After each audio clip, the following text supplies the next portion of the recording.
Muy buenas noches, estimados participantes. Nuevamente les doy la cordial bienvenida a nombre de nuestra institución y el Ilustre Colegio de Abogados de Ayacucho. Ya tenemos la presencia de nuestra ponente de esta noche. Se trata de la docente Isabel Pimentel Navarro.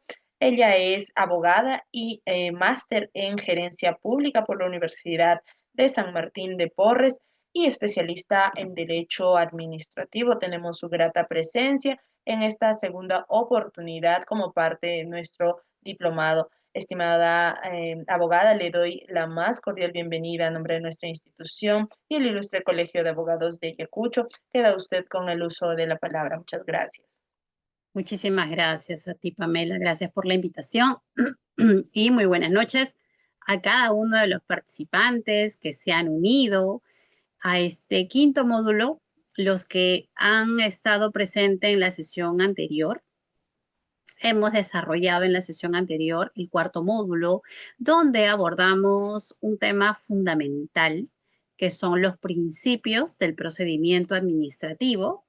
Hemos también abordado, desarrollado quiénes son los sujetos del procedimiento administrativo, ¿no? Entre ellos el administrado y las autoridades administrativas, ¿no? Entonces hemos eh, comentado cuáles son los deberes que tienen los administrados, pero también sus derechos, ¿correcto?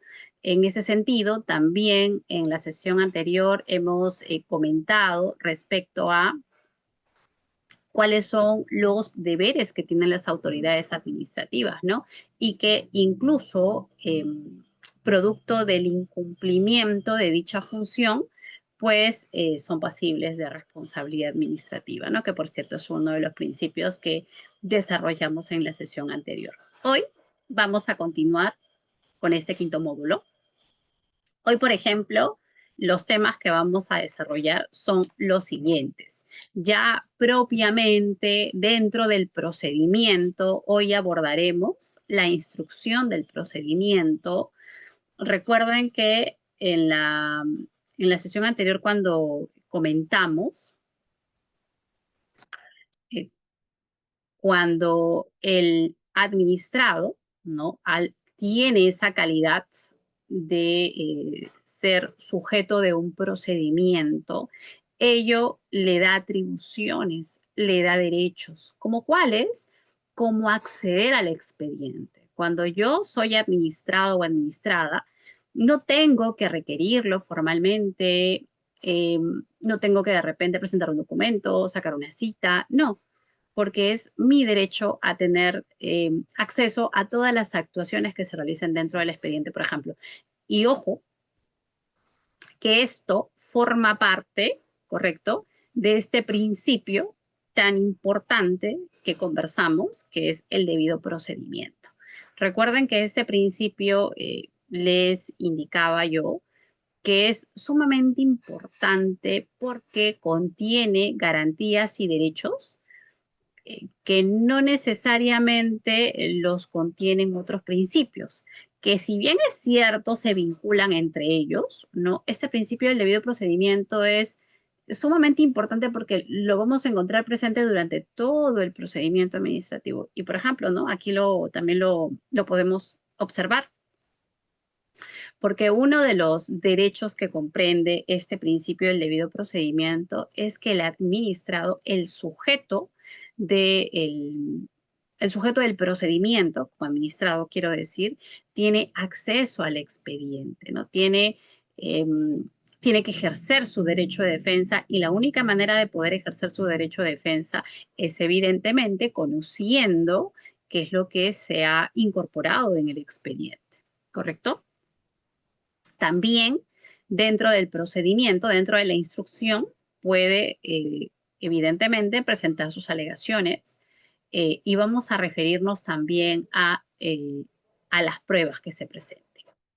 Y propiamente respecto a los medios probatorios, vamos a comentar un poco en qué consiste esta actuación probatoria, cuál es esta naturaleza de los testigos, de los peritos y de la documentación que se recabe.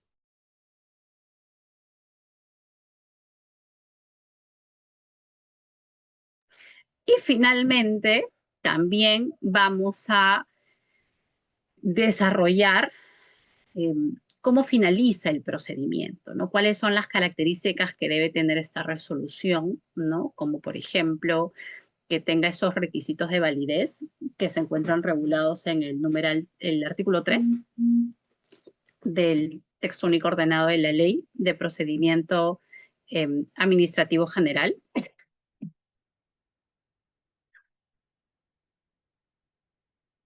Y también cómo puede concluir un procedimiento a través de esta figura del desistimiento, del abandono también. Y para complementar toda esta información que vamos a desarrollar hoy, es necesario también comentar estos principios que forman parte de la potestad sancionadora, ¿no? Que si bien es cierto, hay tres principios de la potestad sancionadora que también los encontramos como principios del procedimiento administrativo, lo cierto es que debemos de conocer cuáles son las características y por qué la importancia de saber aplicar estos principios dentro del procedimiento sancionador.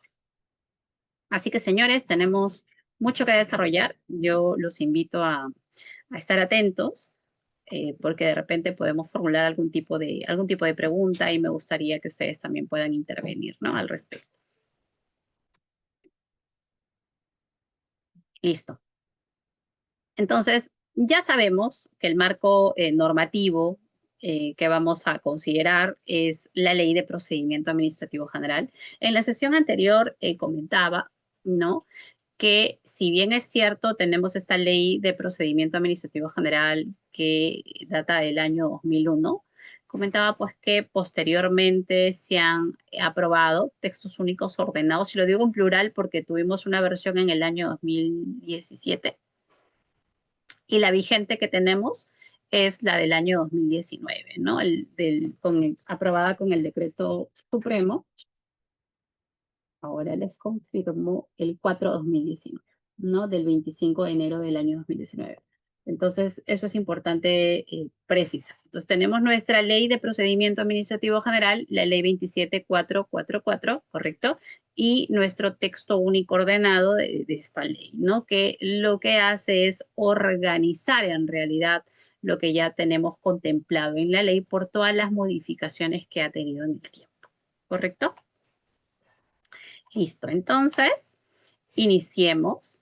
Es importante señalar que todas estas actuaciones administrativas no se sustentan, no olvidemos ello, en los principios del procedimiento administrativo, entre ellos el principio de legalidad,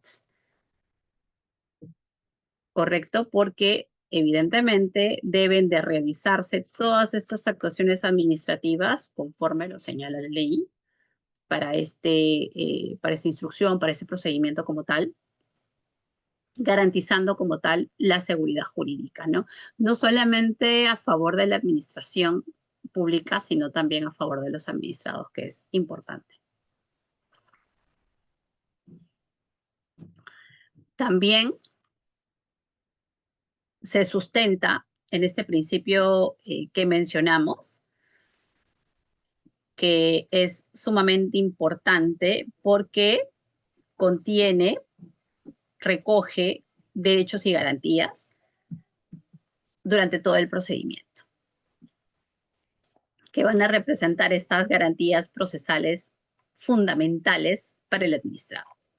Y otro principio que también es el sustento de todo este procedimiento es la verdad material, porque la administración debe verificar plenamente los hechos que sirven de motivo a sus decisiones, más allá de lo aportado por las partes. Entonces, como podemos observar, estos principios van a orientar la actuación administrativa y van a constituir garantías, ¿correcto?, para los administrados frente a posibles atropellos que puedan existir, ¿no? Para evitar este tipo de atropellos. Ahora, ¿cuáles son las características de los actos de instrucción?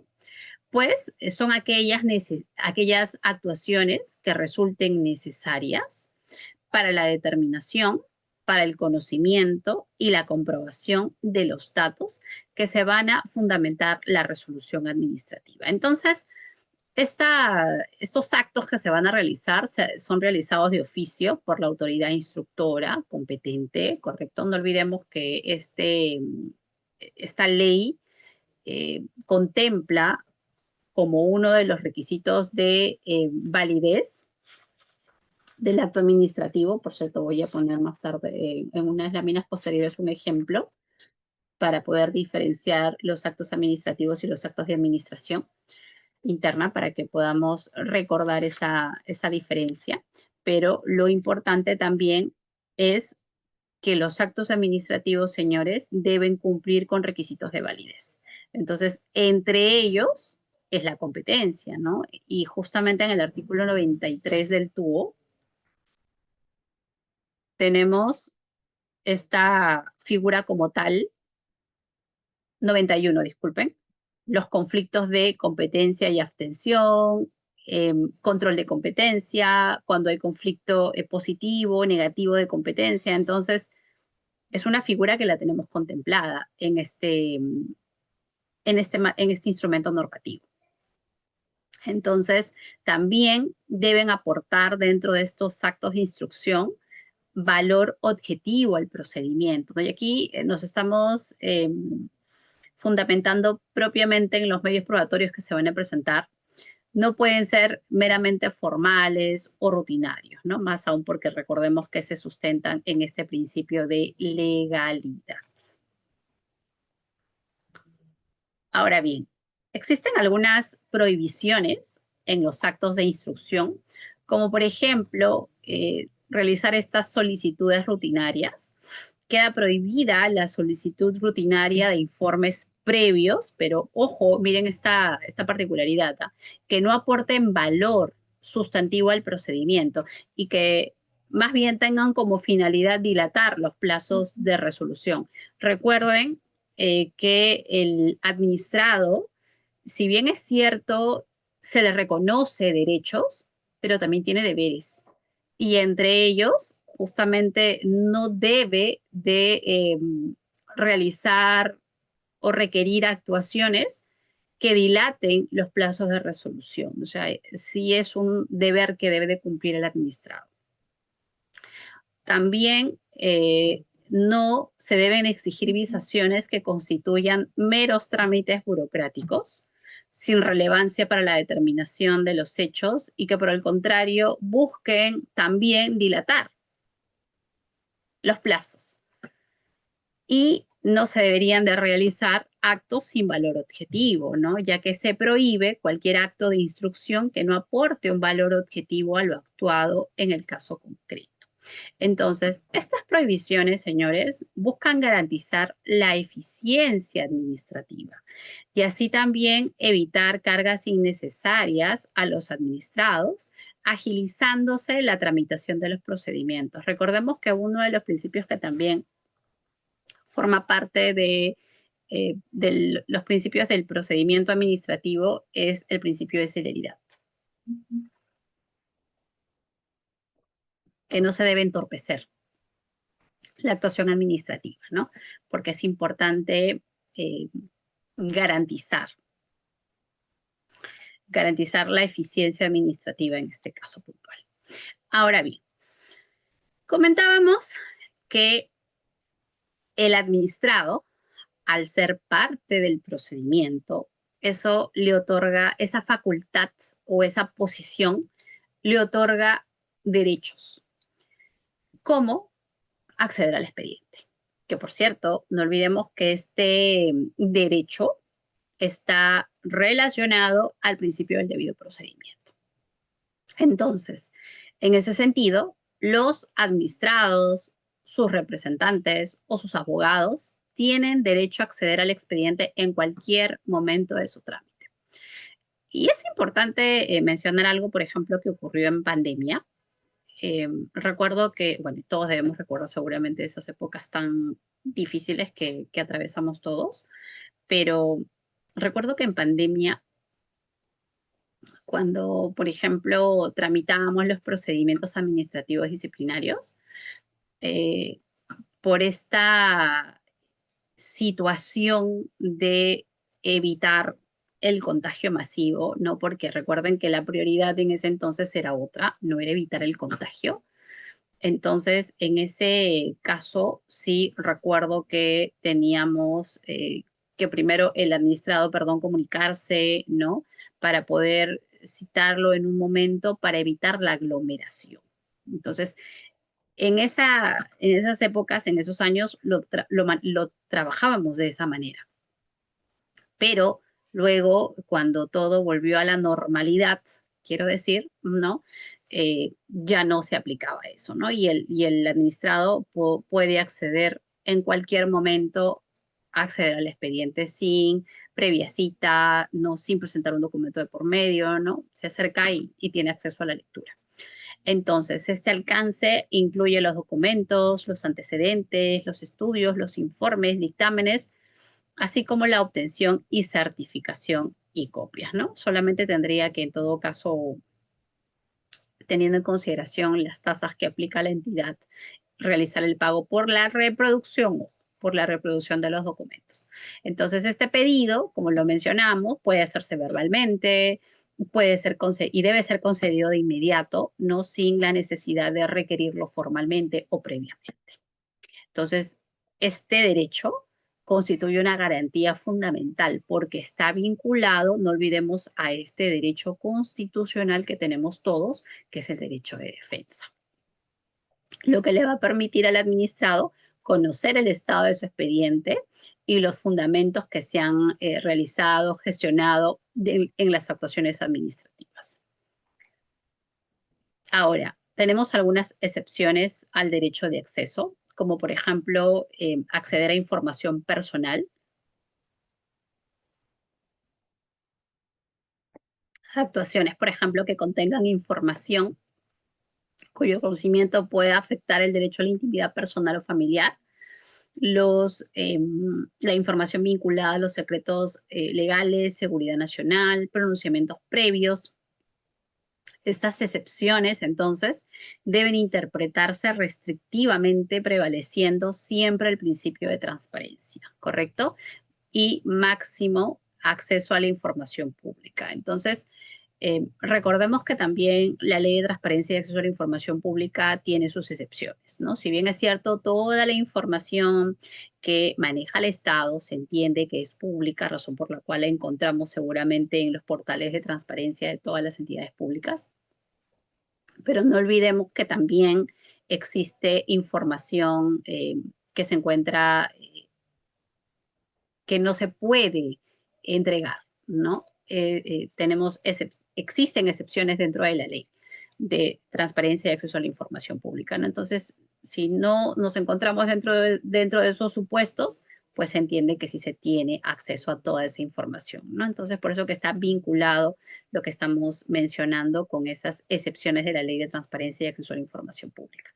Entonces, ¿cuáles son las características principales de este procedimiento de acceso al expediente? Como lo mencionamos, el pedido puede realizarse verbalmente, no requiere un procedimiento de transparencia. Ojo, eso es importante señalar, porque yo no soy un solicitante, ¿no? Yo soy un administrado.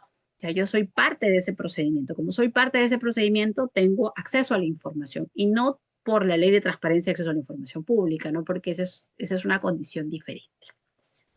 Entonces, este pedido es concedido de inmediato, se realiza en la oficina donde se encuentra el expediente y el administrado debe pagar el costo de la reproducción de la información.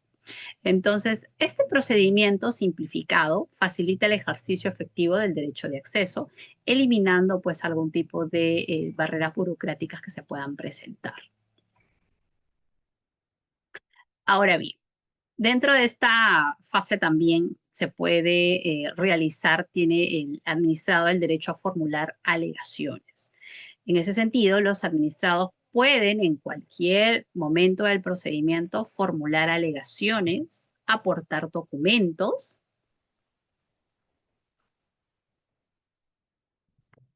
y otros elementos de juicio que serán analizados por la autoridad a resolver. Entonces, en los procedimientos sancionadores o actos de gravamen se dicta resolución solo habiéndole otorgado al administrado un plazo perentorio no menor de 5 días para presentar sus alegatos y sus pruebas de descargo. Estas alegaciones, entonces, que van a constituir justamente que el administrado puede ejercer su derecho de defensa y permiten al administrado presentar su versión de los hechos y argumentos jurídicos a favor de sus pretensiones. Y miren, les comparto un ejemplo al respecto, haciendo un símil, porque recuerden que el procedimiento administrativo disciplinario tiene un marco normativo especial, ¿correcto? Que es la ley 30057, el reglamento de esa ley, su directiva, la 2/2015, correcto. Pero recuerden que toda la parte general, el aspecto formal del procedimiento se aplica de acuerdo a las reglas de la Ley de Procedimiento Administrativo General. Entonces, les voy a comentar un ejemplo. Con un administrado, imaginemos a Juan Pérez, le inician un procedimiento. Imaginemos que este señor, pues, cometió una falta. Imaginemos de hostigamiento sexual. Este señor cometió una falta, le inician el procedimiento, correcto, al señor le otorgan 5 días para que presente su informe de descargo y transcurre los 5 días y el administrado no presenta su informe de descargo. Entonces, en el procedimiento administrativo disciplinario lo que sí tenemos son fases, una fase instructiva y una fase sancionadora, ¿correcto? Entonces, luego de concluirse la fase instructiva, el órgano instructor emite una recomendación y se la dirige al órgano sancionador, ¿correcto? Entonces, luego de haber presentado o no el descargo, el órgano instructor debe emitir este informe recomendando su sanción o no al órgano sancionador. Pero, ¿qué ocurre si en este caso, como lo hemos planteado, Juan Pérez no presentó su informe de descargo dentro del plazo, quiero decir, pero sí lo presenta después del plazo? Y aún el órgano instructor no ha emitido su recomendación, su informe de recomendación al órgano sancionador. En este caso, ¿correspondería o no? Esa es la pregunta, ¿no? Que este órgano instructor evalúe esos argumentos de defensa que ha presentado el administrado, de repente fuera de plazo, como estamos señalándolo, fuera del plazo otorgado, pero lo ha presentado. Entonces, al respecto se tenían algunas posiciones, ¿correcto? Algunos decían, pero ¿por qué deberíamos evaluarlo si finalmente no ha cumplido el mismo administrado con el plazo que se le ha otorgado, ¿no? Pero luego de haberse suscitado algunas consultas al respecto a la gerencia de políticas del ente rector del Sistema Administrativo de la Gestión de Recursos Humanos, que es la Autoridad Nacional del Servicio Civil, se precisó al respecto que si aún el órgano instructor no ha emitido este informe de recomendación, ¿correcto?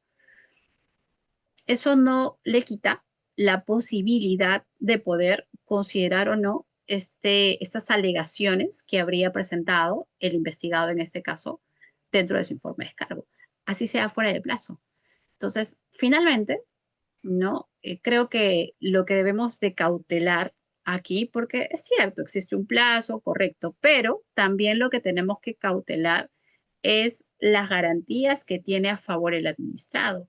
Porque si, imaginemos, ¿no? Yo soy el órgano instructor y quiero ser de repente estricto, ¿no? Con los plazos, bueno, no me lo presentó en 5 días, no lo analizo, emito mi informe de instrucción y ya, emito por ejemplo, mi recomendación de sanción al órgano sancionador. Eh, Cabe la posibilidad, ¿no? Que en grado de apelación se me pueda observar a mí como órgano instructor haber vulnerado de todas maneras el derecho de defensa del administrado. Porque podría, y lo voy a decir de forma condicional, evidentemente, no cuestionar que yo, habiendo tenido la oportunidad, porque ojo, aún no he emitido mi opinión, ¿no? Podría haberlo analizado o valorado, cosa que no hice. Entonces, Por allí ya tenemos un pronunciamiento, por lo menos, por parte de la Gerencia de Políticas y sí, me parece importante mencionarlo. Ahora bien, ¿por qué son importantes estas alegaciones? Porque van a permitir aportar la visión del administrado sobre los hechos que se le atribuyen. Va a facilitar la incorporación de argumentos jurídicos que resulten relevantes. Va a posibilitar también la contradicción de pruebas o informes desfavorables. Van a completar el expediente con información adicional y porque van a garantizar este derecho constitucional que tiene el administrado de poder defenderse de algo que le están atribuyendo. Ahora bien, para referirnos a la carga de la prueba, es importante mencionar este principio del procedimiento administrativo, que es el principio del impulso de oficio. Recuerden que la carga de la prueba se sustenta en este principio, razón por la cual la administración tiene la obligación de impulsar el procedimiento y de verificar los hechos. Yo como administración pública, dentro de esta fase, tengo esa obligación de requerir toda la información que sea necesaria que me permita acreditar o desacreditar lo que finalmente se está atribuyendo al administrado. Entonces, para esta aportación de pruebas por el administrado, ¿qué corresponde a los administrados? Aportar pruebas mediante documentos, informes, pericias, testimonios, inspecciones y las demás diligencias permitidas, ¿no? Así como aducir las alegaciones que considere como parte de su derecho de defensa, ¿no? Y recordemos que este derecho forma parte de este principio que es el debido procedimiento. Y advertimos aquí entonces que la carga probatoria equilibra tanto la responsabilidad que existe entre la administración y el administrado, facilitando la determinación de la verdad material como objetivo del procedimiento. Ahora bien, dentro de la actuación probatoria, la administración dispone la actuación de prueba cuando no tenga, por cierto, los hechos alegados por los administrados, cuando la naturaleza del procedimiento lo exija para la determinación de los hechos. Entonces, la entidad debe fijar un periodo probatorio que no sea menor de 3 días ni mayor de 15, siguiendo el criterio de concentración procesal, ¿no? Y recordemos pues que en atención a este principio de celeridad pues se debe evitar eh, dilatar los plazos de forma innecesaria, ¿no? Eso es importante tenerlo en cuenta. Ahora, ¿cuáles son los requisitos de la actuación probatoria? Tenemos la notificación previa, ya que la autoridad administrativa debe notificar a los administrados la actuación de prueba con anticipación no menor de 3 días, indicando el lugar, la fecha y la hora. Existe un periodo probatorio porque debe fijarse siguiendo el criterio de concentración procesal con una duración entre 3 y 15 días contado desde su planteamiento. Y estas pruebas sobrevinientes pueden presentarse siempre que no se haya emitido la resolución definitiva, ¿no? Evidentemente, garantizando así el derecho a la defensa efectiva. Entonces, estos requisitos que van a garantizar el principio de contradicción, ¿no? Y el derecho a defensa de los administrados en la fase probatoria del procedimiento. Ahora bien, también tenemos esta figura de omisión de actuación probatoria. ¿Cuáles son esos supuestos de omisión? Pues las entidades al respecto podrán prescindir de actuación de pruebas cuando se decidan exclusivamente en base a los hechos planteados por las partes.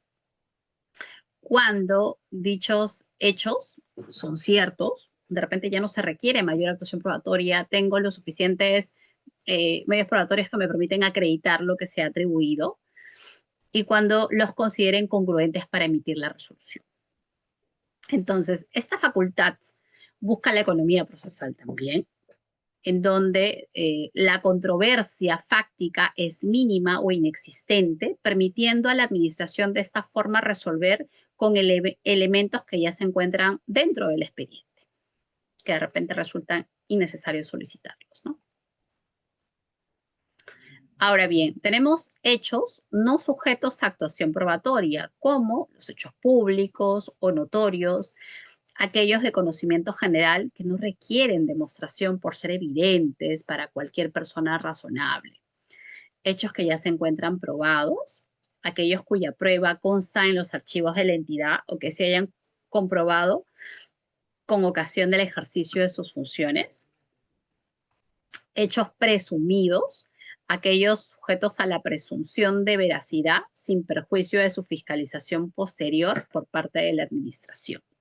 Entonces, esta excepción probatoria agiliza el procedimiento con la finalidad de evitar la actuación de pruebas que resulten innecesarias, ¿no? Concentrando los esfuerzos en los aspectos que realmente son controvertidos y que de repente sí requieren la actuación probatoria. ¿Cuáles son los medios de prueba? Pues los documentos, como recabar antecedentes, documentos, consultar actas, solicitar informes, dictámenes de cualquier tipo, eh, de repente la recabación de declaraciones testimoniales, interrogar testigos, practicar inspecciones oculares en lugares relevantes, solicitar dictámenes técnicos especializados. Entonces, el procedimiento administrativo se admiten todos los medios de prueba necesarios para acreditar los hechos invocados y que fueran conducentes para decidir. Eso es importante. Yo les comento un caso. Recuerdo que en una entidad se denunció justamente que un servidor cometió la falta de hostigamiento sexual en agravio de una trabajadora. Esta persona, la agraviada, realizaba labores de limpieza en la entidad, en una sede de Lima, sí. Entonces, cuando ocurrieron estos hechos, ¿no? Dado el horario eh, de ingreso que tenía la persona, la agraviada, que ingresaba a las 6 de la mañana, estos hechos ocurrieron aproximadamente antes de las 7 de la mañana. Es decir, no había otras personas en realidad, solamente estaba el denunciado y la agraviada.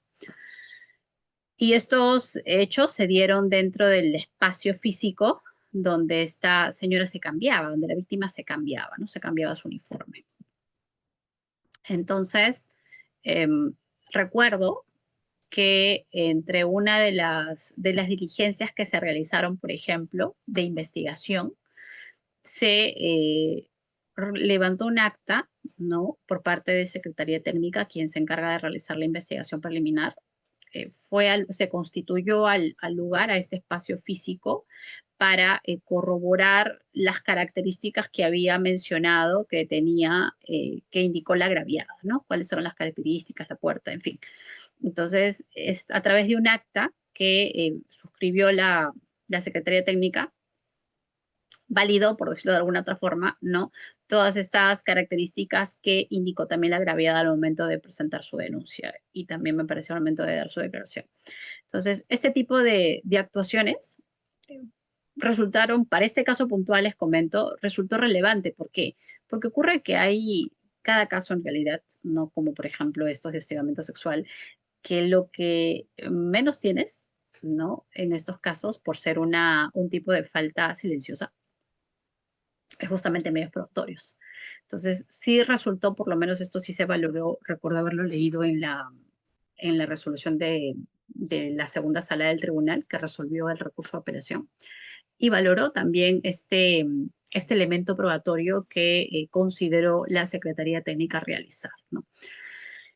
Es importante entonces también tener en cuenta qué actuación vamos a realizar dependiendo de la naturaleza también de lo que estamos investigando. Ahora bien, también se puede solicitar documentos a otras autoridades. La autoridad administrativa a cargo de la administración puede recabar documentos preexistentes o antecedentes de otras autoridades competentes sin suspender la tramitación del expediente.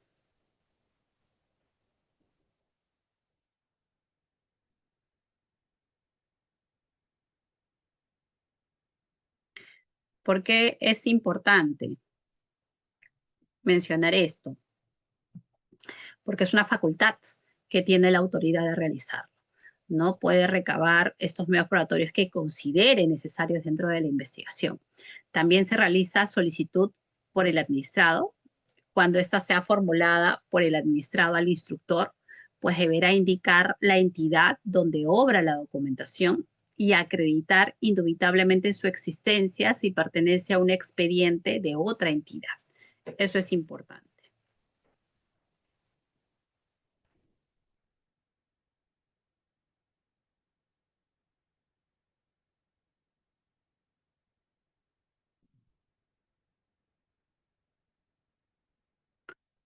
Entonces,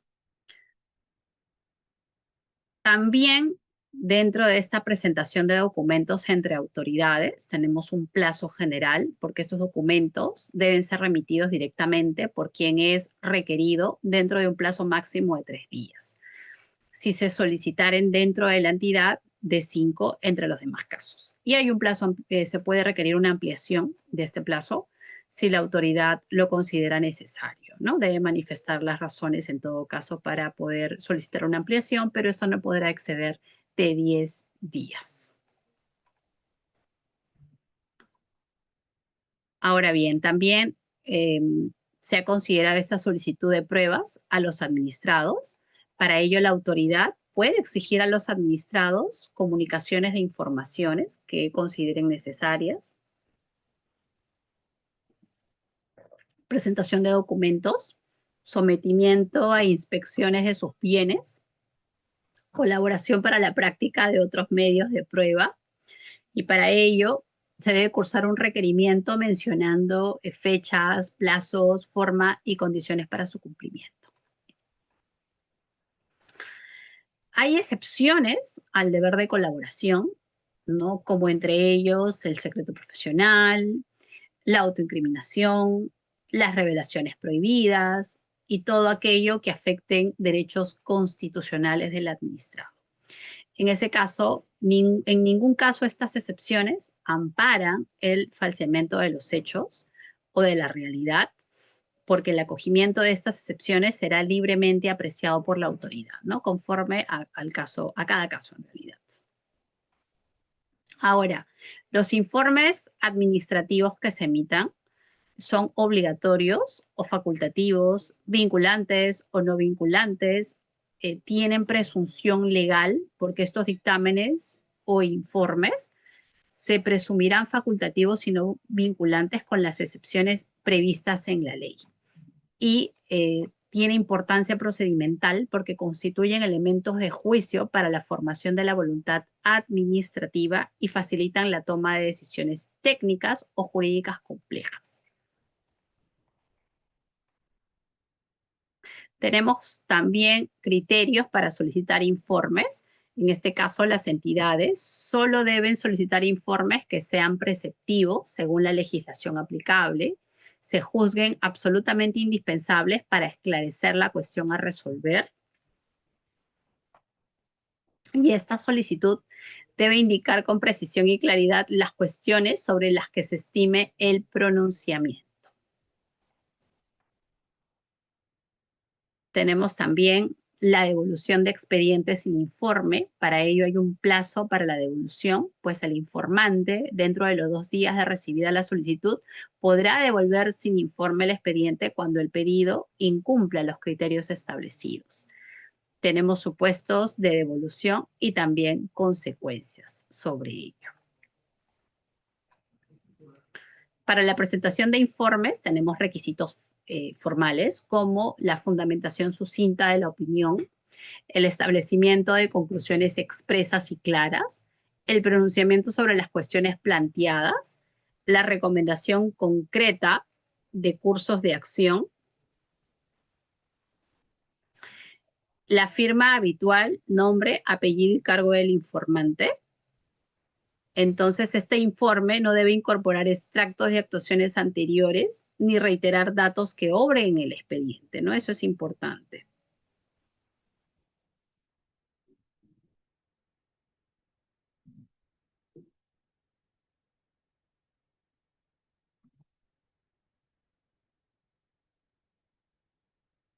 Tenemos esta figura de la omisión de informe. Y algo importante son los testigos. Los administrados, las facultades de la administración puede, entre ellos, interrogar libremente a los testigos que consideren necesarios. Evidentemente, todo va a depender mucho de la naturaleza de lo que se está, de la información que se está recabando, de si evidentemente tienes testigos para poder tomar esa declaración. Se puede disponer careos en caso de declaraciones contradictorias, realizar careo incluso con los administrados, ¿no? El peritaje es otro aspecto importante. Los peritos propuestos por los administrados, ¿en qué consisten? Que los administrados pueden proponer la designación de peritos, pero a su costa, debiendo indicar los aspectos técnicos sobre los que deben pronunciarse, porque ocurre que tenemos una restricción por parte de la administración, ya que la administración debe abstenerse de contratar peritos externos, ojo, debiendo solicitar informes técnicos a su personal o entidades técnicas especializadas que puedan contribuir, ¿no?, a realizar estos peritajes.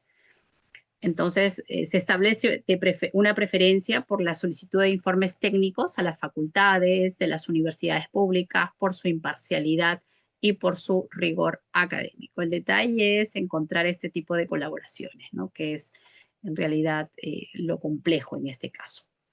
Ahora, tenemos dentro de la actuación probatoria de autoridades la prohibición de confesión, porque las autoridades de las entidades no prestan confesión. Existe una participación permitida, sin embargo, las autoridades pueden aportar elementos probatorios en calidad de testigos, de informantes, de peritos.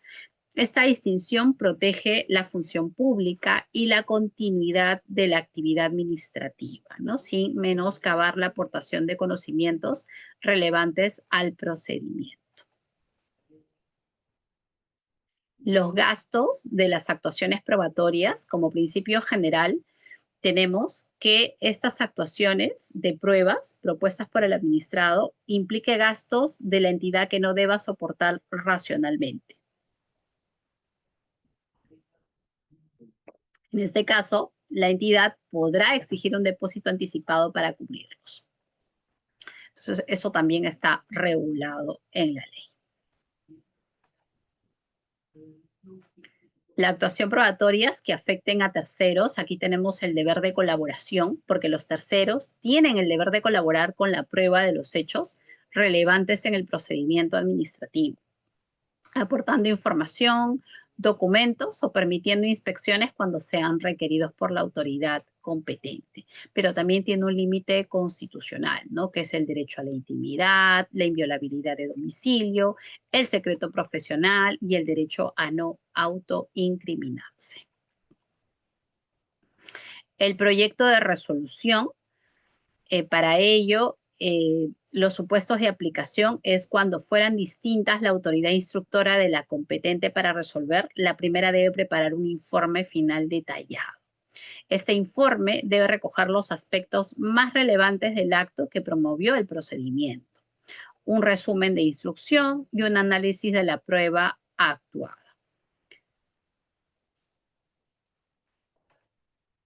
Llegamos al fin del procedimiento. ¿Cómo concluye un procedimiento, señores? Concluye con la emisión de una resolución sobre el fondo que contiene este pronunciamiento expreso sobre las pretensiones planteadas. También puede darse por silencio administrativo, sea positivo o negativo según los casos previstos en la ley. Puede concluir por el desistimiento cuando hay una manifestación voluntaria del administrado de no continuar. cuando tenemos la figura del abandono porque hay una inactividad por parte del administrado por más de 30 días, por acuerdos de conciliación o transacción extrajudicial o por causas sobrevenidas, ¿no? Que tienen o que generan, mejor dicho, esta imposibilidad de continuar por circunstancias posteriores. Ahora, algo importante que mencionar es en relación a los requisitos formales que debe de contener la resolución. Esta resolución que pone fin al procedimiento es un acto administrativo. Y aquí les comenté que les voy a compartir un ejemplo para que puedan ustedes, vamos a diferenciar un acto administrativo y un acto de administración interna. Voy a compartir este diagrama para ponerlo como ejemplo. Mencionamos que está listo. Llegamos al fin del procedimiento, ¿correcto? Hay diferentes formas de que concluya un procedimiento, entre ellas la emisión de una resolución. Esta resolución, como muy bien se ha mencionado, es un acto administrativo. Y aquí, para ponerlo en un ejemplo, les comparto este diagrama de flujo de un procedimiento administrativo disciplinario, que es un procedimiento sancionador en realidad que señalé que está regulado por su ley especial, la ley 30057, su reglamento, el reglamento general de esa ley, la directiva 2-2015, correcto, pero recuerden que supletoriamente se aplica las reglas de la ley de procedimiento administrativo general. Todo lo que no se ha contemplado dentro de esta ley especial se aplica de la ley de procedimiento administrativo general, ¿no? Lo que respecta a la actuación probatoria, competencia, actos administrativos, notificación, en fin, son muchas figuras, señores, que se aplican de la ley de procedimiento administrativo general, incluso a este procedimiento especial. Entonces, este, por ejemplo, es un diagrama de flujo de un procedimiento administrativo disciplinario. Comenté que tiene dos fases, una fase instructiva y una fase sancionadora. Aquí tenemos todas las actuaciones que se realizan dentro de la fase instructiva y aquí tenemos todas las actuaciones que se realizan dentro de la fase sancionadora. Aquí tenemos algo muy interesante, que es este acto con el cual se inicia el procedimiento administrativo disciplinario. De acuerdo a lo que indica el autor Morón Urbina, considera que también es un acto administrativo porque él hace una clasificación de actos administrativos, ¿correcto? Por eso digo, menciono esta clasificación del autor. Pero es un acto administrativo de trámite, indica él, ¿ok? Porque aquí no se ha afectado ningún derecho, por decirlo así, ¿no? En este caso del administrado.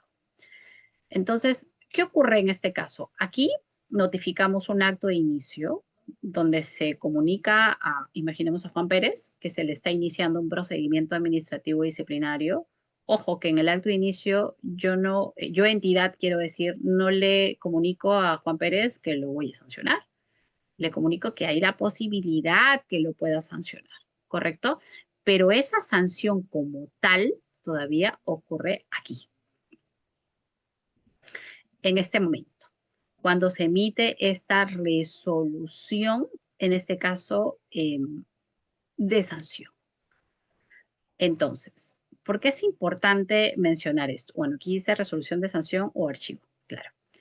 Porque este acto administrativo, señores, como tal, debe de cumplir con requisitos de validez que se encuentran contemplados en el artículo 3 del texto único ordenado de la Ley de Procedimiento Administrativo General. Porque, ojo, este acto administrativo, para que sea válido, tiene que haber sido emitido por una autoridad competente. Imaginemos, solo a modo de ejemplo, señores, que a Juan Pérez, sigamos la línea del ejemplo del hostigamiento sexual, que a Juan Pérez le inician un procedimiento por haber cometido esta falta. Imaginemos que se acreditó la falta después de haber recabado una serie de información, se acreditó que Juan Pérez cometió esa falta. Entonces, imaginemos que también este inicio de procedimiento administrativo disciplinario se inicia con una posible sanción de destitución. Entonces, esta ley especial ha contemplado las autoridades competentes para, para que asuman, ¿no? Para la redundancia, la competencia al momento de iniciar un procedimiento y al momento de sancionar. En este caso, quien tiene esa facultad de imponer una sanción de destitución es la máxima autoridad administrativa. Solo la máxima autoridad administrativa, señores, de una entidad puede imponer una sanción de destitución. No lo digo yo, lo dice el artículo 92 de la ley 30057, que contempla quiénes son las autoridades, y el artículo 88 indica cuáles son las sanciones. Entonces, esta sanción que se ha plasmado en una resolución, que es el acto administrativo, ¿correcto? Debe haber sido emitido por una autoridad competente, que en este caso es la máxima autoridad administrativa. Cumple ese requisito. Debe tener un objeto o contenido esta resolución. ¿Qué quiere decir ello? Que debe expresar su respectivo objeto de tal modo que pueda determinarse inequívocamente cuáles van a ser los efectos jurídicos de esa resolución que ha impuesto una sanción a Juan Pérez. Debe de tener una finalidad pública, que implica que debe adecuarse a las finalidades del interés público asumidas por las normas que otorgan esa facultad al órgano emisor. Debe de estar motivado. Y esto está vinculado con este principio de razonabilidad, que por cierto lo vamos a ver después, con este principio de razonabilidad, porque yo para determinar esta sanción tan grave, porque es la sanción más grave que tenemos, la destitución, para determinar esta sanción que te voy a imponer, es porque he valorado todos estos criterios que me han permitido determinar por qué razón te impongo esa sanción tan grave. Y debe de seguir un procedimiento regular, que en este caso, pues, tenemos este procedimiento que se sigue, ¿no? Tanto en la fase instructiva como en la fase sancionadora. Entonces, este acto administrativo, señores, que es esta resolución con la cual concluye el procedimiento, hemos visto que debe de cumplir con requisitos de validez. Y algo diferente es la eficacia que va a cobrar este documento cuando lo notifiquemos, ¿correcto? Porque necesito en primer lugar que este documento cumpla con estos requisitos de validez y que luego cobre eficacia, porque tiene que tener conocimiento el administrado este, de este acto administrativo que yo como entidad estoy emitiendo. Señores, vamos a hacer un receso de 10 minutos y luego vamos a continuar. ¿Es correcto? Muchas gracias. En 10 minutos continuamos, por favor.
Bien, estimados participantes, mientras esperamos que termine nuestro pequeño receso, quiero hacerles mención de que la presente sesión también se está dictando como un curso independiente, el cual también tiene una certificación de manera individual, como les estaba comentando. Y las personas que están llevando el diplomado, ellos sí, siempre hay que instar de que estén puntual en todas nuestras sesiones. Además, comentarles que nosotros tenemos un fanpage oficial en la cual ustedes van a poder encontrar solamente eh, eventos académicos eminentemente jurídicos y de gestión pública. Para ello les dejo el link de nuestra de nuestro fanpage oficial para que nos puedan seguir y puedan también conocer más de nuestros futuros eventos académicos, ¿correcto? También les voy a estar dejando nuestros números de asesoras de ventas, que son las que van a estar matriculándoles o en todo caso también dándoles mayor detalles con respecto a cada uno de nuestros eventos. Muy bien, entonces en breve volvemos.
Listo. Vamos a continuar entonces. Antes del receso estuvimos compartiendo este ejemplo de de este flujo del procedimiento administrativo disciplinario a modo de poder poner como ejemplo este acto administrativo que se emite en este caso al momento de concluir esta fase sancionadora, ¿no? Entonces, ahora nos toca desarrollar un tema sumamente interesante, que son los principios de la potestad sancionadora. Voy a compartir nuevamente las diapositivas.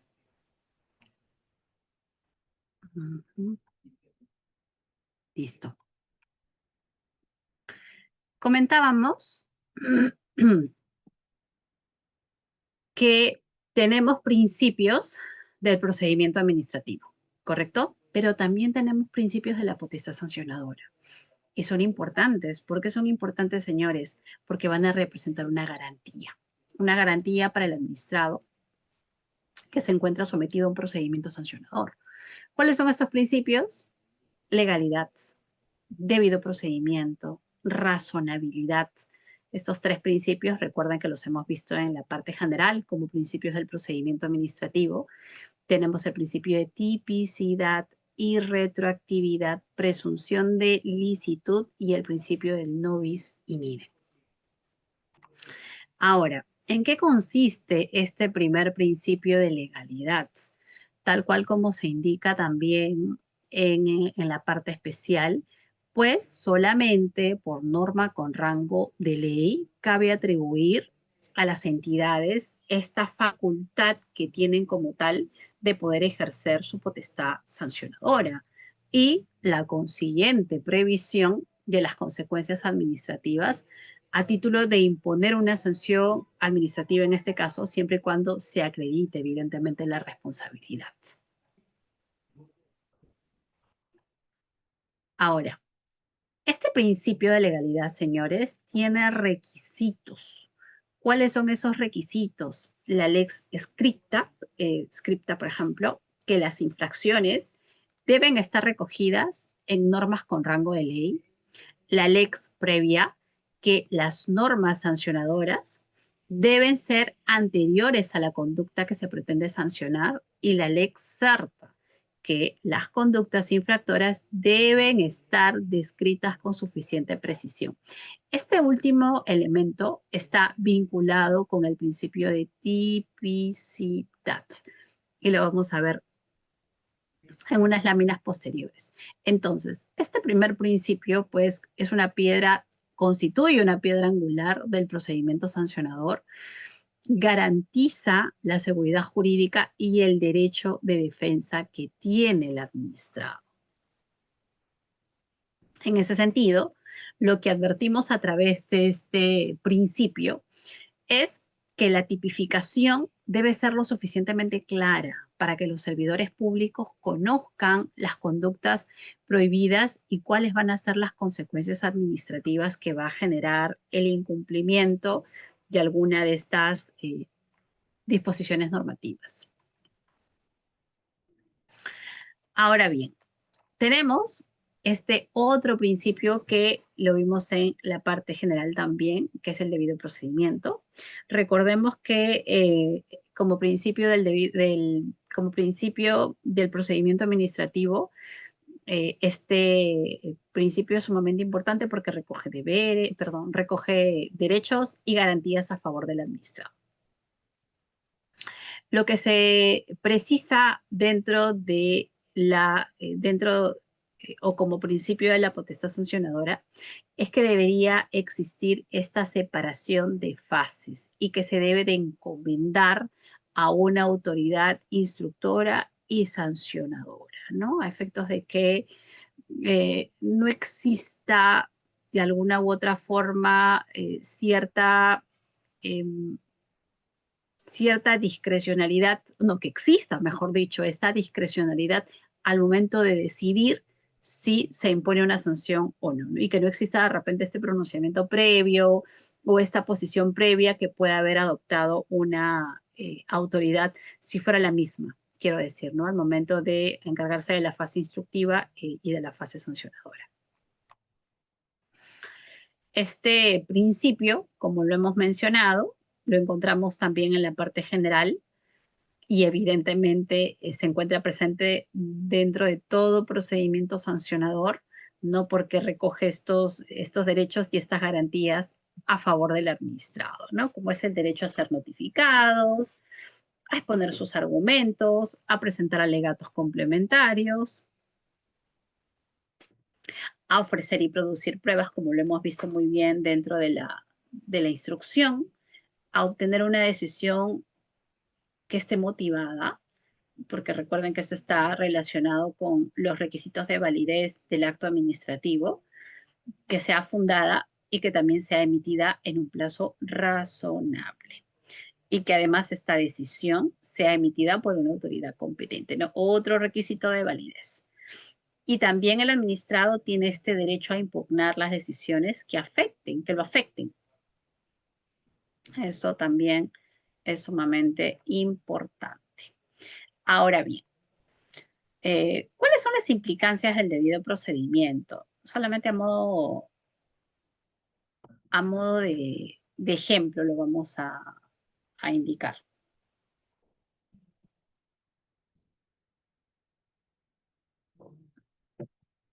Ocurre que este principio exige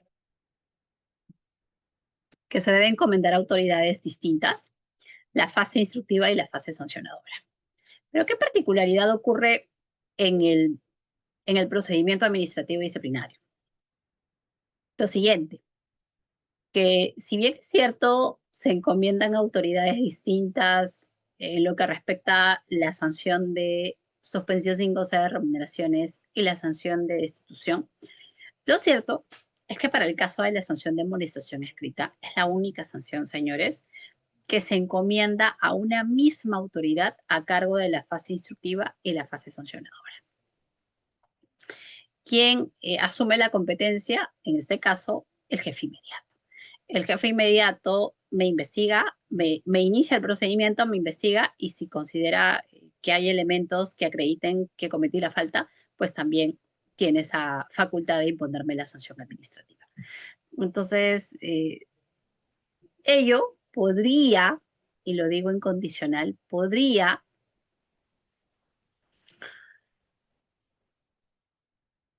de alguna u otra forma considerar que se vulnera este principio del debido procedimiento porque no se encomienda a autoridades distintas, sino se encomienda a una misma autoridad. Pero en realidad la respuesta es que no se vulnera el debido procedimiento en este caso. ¿Por qué?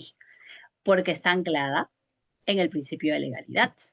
En este caso puntual, esta ley especial ha previsto quienes asumen la competencia teniendo en consideración el tipo de sanción. Entonces, como esta ley especial ya lo ha previsto, ¿correcto?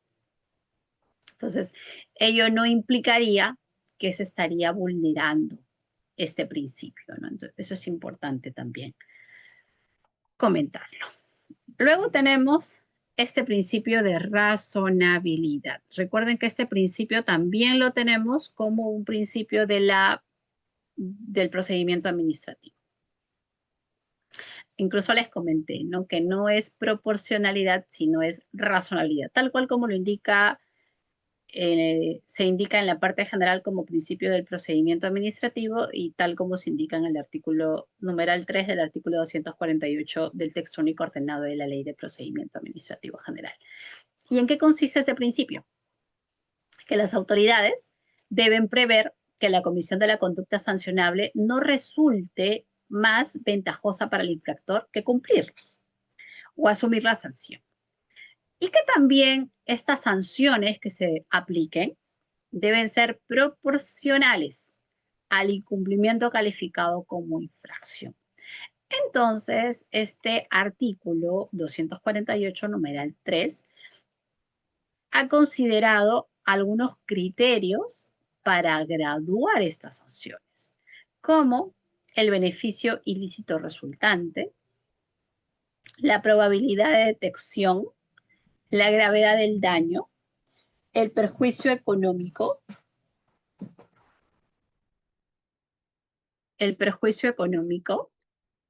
la reincidencia, las circunstancias de la comisión y la intencionalidad. Al respecto, me parece importante compartirles la siguiente información en relación a este principio de razonabilidad. Cómo se vincula con la proporcionalidad, ¿no? Que esa explicación se encuentra contenida dentro de la resolución de sala plena 1-2021, que les voy a compartir aquí la numeración para que ustedes la puedan revisar. Lo interesante de esta resolución que les voy a compartir, señores, permítanme primero escribir el número y se los comento en un minuto. Es la resolución de sala plena número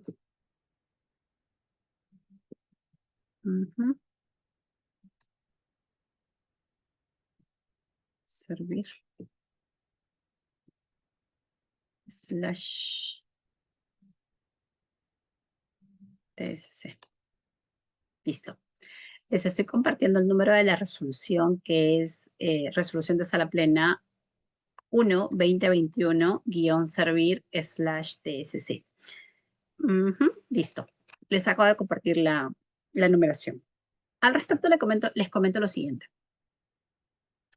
Ocurre que este principio de razonabilidad se encuentra recogido como un principio de la potestad sancionadora, que por cierto se aplican también a este procedimiento sancionador, este procedimiento especial.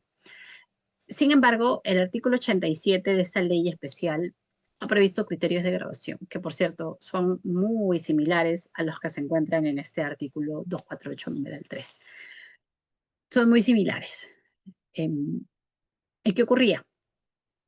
Que antes de esta fecha, y es más, seguramente hasta ahora, se siguen imponiendo sanciones administrativas que no necesariamente se encuentran debidamente motivadas. Porque, ojo, no olvidemos que este principio de razonabilidad está relacionado con este deber de motivación que tienen las autoridades administrativas. Y recuerden, la motivación también es un requisito de validez del acto administrativo. Entonces, dado que no se realizaba ese análisis que se requiere para determinar imponer una sanción administrativa, pues se emite a través de la sala plena del tribunal esta resolución de sala plena donde se analizan cada uno de los criterios de graduación, que por cierto son los que se encuentran en el artículo 87 de la ley 30057, pero que tienen como sustento evidentemente este principio de razonabilidad. Entonces, por ello la importancia de esa información que se encuentra contenida dentro de este precedente, y porque además dentro de los fundamentos jurídicos que tiene se encuentran el deber de motivación, el principio de razonabilidad y la proporcionalidad. Así que se los comparto porque estoy segura que les va a servir mucho. Listo, continuemos entonces con este principio de tipicidad. ¿Qué nos dice este principio? Que solo constituyen conductas sancionables administrativamente las infracciones previstas expresamente en normas con rango de ley mediante su tipificación como tales. Les indicaba cuando estuvimos analizando los requisitos del principio de legalidad que se vinculan con este principio de tipicidad. ¿Por qué? Porque este principio de tipicidad, ¿qué nos exige? Que esta conducta al momento de ser imputada, ¿correcto? Debe contener una información descrita, debe ser precisa, debe ser clara a efectos que el administrado o el servidor a quien le han iniciado el procedimiento, ¿no? Pueda comprender qué es lo que la entidad le está atribuyendo. A modo de ejemplo, acá vamos a diferenciar una conducta infractora de una falta administrativa y de este elemento que es la subsunción que forma parte de la tipicidad. Por ejemplo, una conducta infractora es aquella acción u omisión específica realizada por el servidor que contraviene una norma administrativa, como repartir volantes de un partido político en la entidad a las 11 horas. La falta administrativa es la descripción normativa de la conducta prohibida por el ordenamiento jurídico, como realizar actividades de proselitismo político durante la jornada de trabajo. Entonces, la subsunción, que es un elemento de la tipicidad, es ese proceso por el cual se encuadra esta conducta concreta en el tipo infractor previsto en la norma y que es lo que requiere pues un análisis técnico jurídico que vincule los hechos con la norma infringida. Al respecto, aquí les comparto también una información valiosa que tiene como fundamento jurídico el principio de legalidad, el principio de tipicidad, les va a servir de mucho esta resolución, y también el principio del debido procedimiento, que es la resolución de sala plena 1/2019. Igual esta información la tienen en el material, pero de todos modos lo voy a consignar en el chat. Que de repente ustedes quieren hacer la búsqueda de la resolución específica. Y es la resolución de sala plena 1/2019-servir/STC. Esta también es un precedente de observancia obligatoria sumamente importante, porque ocurre que una de las faltas que tenemos en esta norma especial, que es la ley 30057, es la falta de negligencia en el desempeño de las funciones. ¿Y qué ocurre con esa falta que tiene pues una naturaleza indeterminada, no precisa, no clara, ¿no? Y incluso desde la vigencia de este régimen disciplinario, que se encuentra vigente desde el 14 de septiembre del año 2014, se han impuesto sanciones administrativas, y a la fecha también, ¿no? ¿Correcto?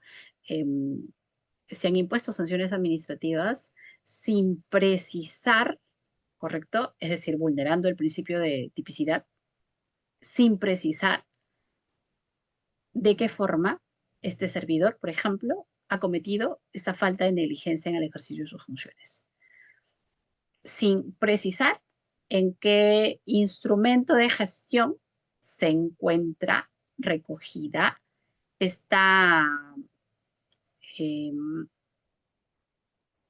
esta función que yo como entidad le estoy atribuyendo que este servidor la ha cometido. Esto conllevó a que el 1 de abril del año 2019 se publicara en el Diario Oficial del Peruano esta resolución de sala plena.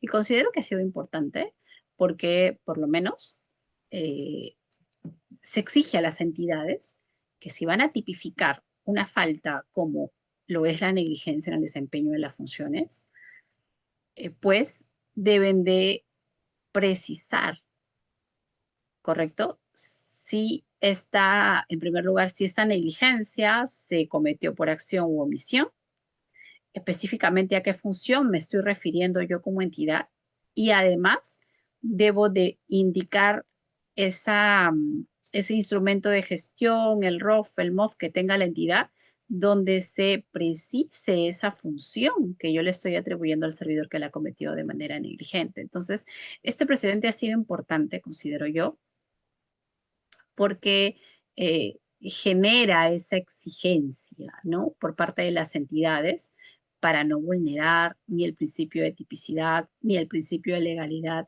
ni el derecho de defensa que forma parte del debido procedimiento. Importante. Entonces, este principio de tipicidad, hemos visto también cuáles son hemos visto cuáles son sus exigencias que tiene como tal, que se vinculan, por lo menos la última, a una de las exigencias que tiene también el principio de legalidad. Luego tenemos el principio de irretroactividad, que tiene su regla general, que es la eficacia inmediata. ¿Qué implica? Que son aplicables las disposiciones sancionadoras vigentes en el momento de incurrir al administrado en la conducta a sancionar. Esta regla general busca la seguridad jurídica y la previsibilidad de las consecuencias de las conductas para los servidores públicos. ¿Cuál es la excepción de este principio? La retroactividad benigna. Cuando las disposiciones sancionadoras producen efecto retroactivo en cuanto favorecen, ojo, al presunto infractor en los siguientes aspectos, de repente en cuanto a la tipificación de la infracción, en cuanto a la sanción, en cuanto a sus plazos de prescripción, incluso respecto a las sanciones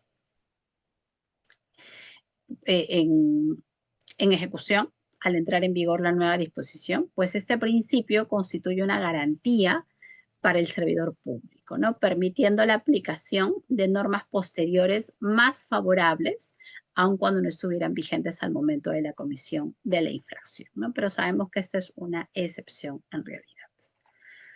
Luego tenemos este otro principio que es el concurso de infracciones. ¿En qué consiste? Que una misma conducta califique como más de una infracción, pues en este caso se aplicará la sanción prevista para la infracción de mayor gravedad, sin perjuicio evidentemente de las demás responsabilidades que se exijan a través de las normas específicas que la regulen. Luego tenemos el principio de continuación de infracciones. ¿En qué consiste? Que tiene como requisito temporal que para determinar la procedencia de sanciones por infracciones continuas debe haber transcurrido al menos 30 días hábiles desde la imposición de la última sanción. Se debe acreditar además haber solicitado al administrado que demuestre haber cesado la infracción dentro de dicho plazo y que la entidad debe comprobar si la infracción ha cesado o continúa después del plazo otorgado. Tenemos el principio de causalidad, que implica que la responsabilidad debe recaer evidentemente en aquel que realiza esta conducta omisiva o activa constituida como una infracción sancionable. Ese principio, que es lo que evita que se sancione a personas que no han participado evidentemente en la comisión de los hechos y que no tienen control sobre ellos.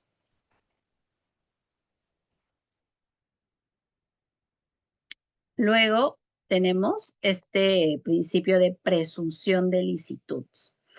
Este se encuentra vinculado con el principio constitucional de presunción de inocencia, porque constituye una garantía fundamental en el Estado de Derecho. En ese sentido, de principio a fin, se debe presumir la inocencia de los administrados y la licitud de sus actuaciones hasta que se demuestre lo contrario, ¿no? Ya al término del procedimiento.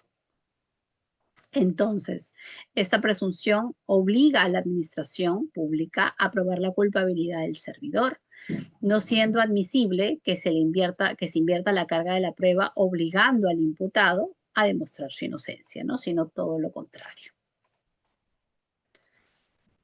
Ahora bien, respecto al principio de culpabilidad, este constituye un reproche que se hace a una persona porque debió haber actuado de una manera distinta de cómo lo hizo, teniendo la capacidad y la posibilidad de ajustar su conducta a lo exigido por el ordenamiento jurídico.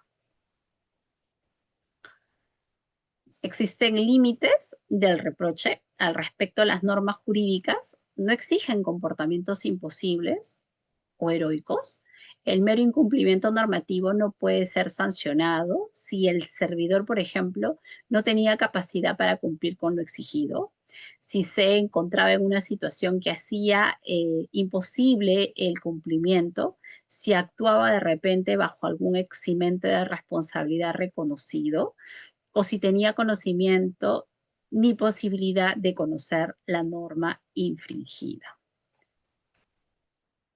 Al respecto, aquí les voy a compartir una información que también me parece valiosa, que es en relación a otra resolución de sala plena, que esta es la número 2/2021. Que esta resolución de sala plena, que por cierto les acabo de compartir la numeración, es un precedente de observancia obligatoria, señores, que eh, hace referencia a la aplicación de eximentes y atenuantes, claro, de acuerdo al régimen disciplinario, ¿no? Pero tiene como fundamento jurídico este principio que es el principio de culpabilidad. Y ustedes van a encontrar este análisis que se realizan a estos eximentes de responsabilidad. Eximentes y atenuantes, por cierto. Ahora bien, en cuanto a las implicancias del principio de culpabilidad, pues, ¿qué implica que no se debe hacer responsable a un sujeto por hechos atribuibles a terceros? Que no puede sancionarse ningún daño que no sea producido como efecto de una acción u omisión por parte del servidor. Para ello, ¿qué es lo que se requiere? Pues la exteriorización por parte del sujeto y no de actitudes internas, evidentemente, ¿no? O de comportamientos no dañosos. Se requiere una producción material del sujeto que justifique la aplicación de la sanción. Y también se requiere analizar las condiciones psíquicas del individuo al momento de cometer la infracción. Aquí se encuentran esos eximentes que mencionaba, que se encuentran recogidos en el artículo 104 del reglamento de la ley 30057 y que, como comentaba, tiene como sustento este principio de culpabilidad. Finalmente, el principio del no bis in idem implica en que no se podrán imponer sanciones eh, sucesivas o simultáneas o una sanción administrativa por el mismo hecho, en el caso que se aprecie la identidad de sujeto, de hecho y fundamento. Entonces, ¿cuáles son las características o los elementos de este principio? La identidad del sujeto, que se debe tratarse de la misma persona física o jurídica en ambos procedimientos o sanciones. La identidad de hechos, porque los hechos materiales deben ser exactamente los mismos en ambos casos. La identidad de fundamentos, porque debe existir la misma razón jurídica o bien jurídico protegido en ambos procedimientos. Y este principio es de dos tipos. Tenemos el tipo procesal, que impide la duplicidad de procedimientos por los mismos hechos, sujeto y fundamento, incluso si no ha habido una sanción previa. Sustantivo también, porque prohíbe la imposición de dos o más sanciones por los mismos hechos, sujetos y fundamentos jurídicos. Como hemos podido advertir, señores, encontramos una relación entre estos principios de la potestad sancionadora, como por ejemplo, tenemos este vínculo entre el principio de legalidad y principio de tipicidad. Incluso el último requisito del principio de legalidad está vinculado con el principio de tipicidad porque garantizan que las infracciones y las sanciones estén previstas en normas con rango de ley.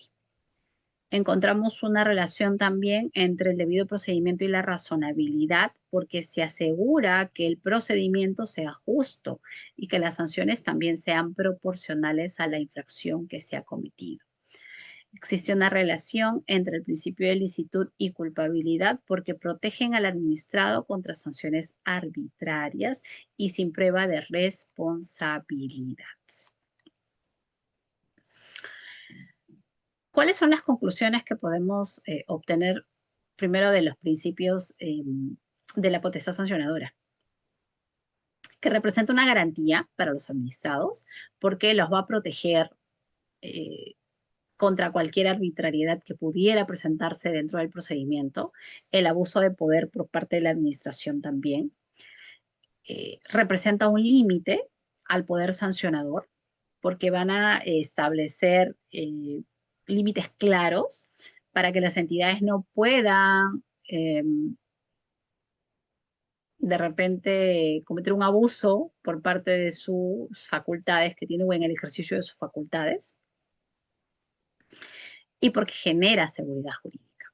Proporciona previsibilidad y certeza sobre las consecuencias de las conductas y los procedimientos aplicables. Finalmente, señores, respecto a los primeros temas que hemos estado abordando, es importante mencionar que los actos de instrucción buscan la determinación de la verdad material, que el administrado tiene dentro de estas facultades estos derechos probatorios y el acceso al expediente en cualquier momento, que la finalización del procedimiento puede darse por varias vías y que la potestad sancionadora, como lo hemos comentado, está sujeta a varios principios. Entonces, el procedimiento administrativo constituye una garantía bidireccional porque protege al ciudadano, protege al administrado frente a posibles arbitrariedades y también a la administración en el cumplimiento de sus fines públicos.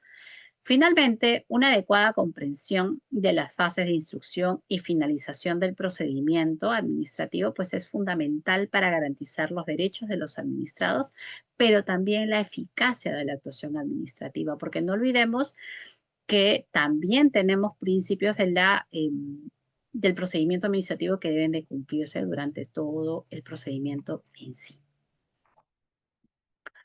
Muchísimas gracias, señores, por su valioso tiempo, por su gentil atención. Como siempre, muy agradecida por la invitación. Aquí tienen mi correo por si tuvieran alguna pregunta respecto al tema o también podemos aprovechar este espacio para que puedan formular alguna pregunta respecto a lo que hemos desarrollado en este momento. Así es, estimados participantes, nos encontramos en el estadio de dudas y consultas. Lo pueden realizar activando la opción levantar mano o en todo caso por nuestro chat que nuestra ponente estará muy gustosa de absolver sus dudas y consultas. ¿Ok? Quedamos a la espera y de no ser así ya estaríamos dando por concluido la presente sesión. A ver, vamos a esperar un momento más por si alguien se anima a brindar algún comentario, tal vez con respecto a la presente sesión.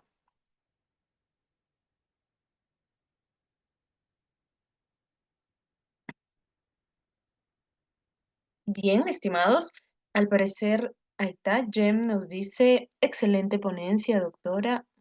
Claro que sí, estimada doctora Isabel Pimentel Navarro, para nosotros ha sido todo un gusto, un placer contar nuevamente con su persona. Estamos sumamente agradecidos que venga también a compartir sus conocimientos con nosotros y con la familia INCAIP. Muchísimas gracias por su presencia esta noche. Muchísimas gracias a ti, Pamela, como siempre, por la invitación y agradezco también a los participantes, ¿no? Que han buscado este espacio para poder, siempre digo yo, refrescar, ¿no? Esos conocimientos que tenemos y que son importantes que los mantengamos actualizados, ¿no? Muchísimas gracias y muy buenas noches a cada uno de ustedes. Buenas noches, estimada doctora.